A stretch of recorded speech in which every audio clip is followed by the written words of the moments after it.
అసలు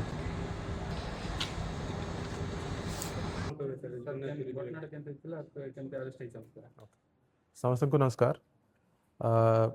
Malkangiri PS case number 67/2021 रे गोटे हाउस बर्गलरी केस हेतिला। ए गोटे चैलेंजिंग केस हेतिला। दुईटा अक्यूज थिले, मदसू जान पॉल और इंटूरी अरुणा। दुईटा लोक गुंटूर डिस्ट्रिक्ट आंध्र प्रदेश रो बिलोंग करुछंती। से समय रे से आसिकी एटा रेंट रे रही और ज्वेलरी दुकान चलाई तांकर विक्टिम थिले। तांक पाखरे जाइकी इंटॉक्सिकेशन मतलब स्वीट लेस्ड टैबलेट खिलाई की तांको बेहोश कराई थिले। तापरे 700 ग्राम्स ऑफ गोल्ड से माने चोरी करिकी नहीं थिले और मझे रेड भी करी थिलु। किछि किछि क्लू आसी थिलु।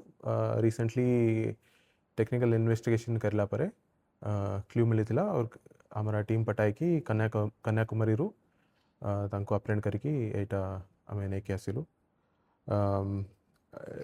एबे पाखापाखि 200 ग्राम्स सोना रिकवर भी हेची और ता सहित दीटा country made pistol with 9 rounds of live ammunition भी अच्छी और ता सहित 2 स्मॉल वेइंग मशीन भी अच्छी तांकरा हाउस होल्ड रे और गोटे HP लैपटॉप और गोटे green colour Bajaj Dominar motorcycle भी सीज है और फर्दर इन्वेस्टिगेशन चलेगा और जहाँ भी बाकी अच्छी गोल्ड तांको रिकवरी करबा पाई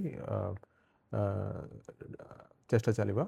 और मु बधाई देवा चाहूँगी STPO IAC हमारा SI और साइबर सेल जो भी से केस रे कंटिन्यूस इन्वेस्टिगेशन पाई हार्डवर्क कर। Thank you. अन्य जगह अच्छा गुंटूर रे भी तांकर केस है से माने हैबिचुअल अफेंडर्स अच्छा।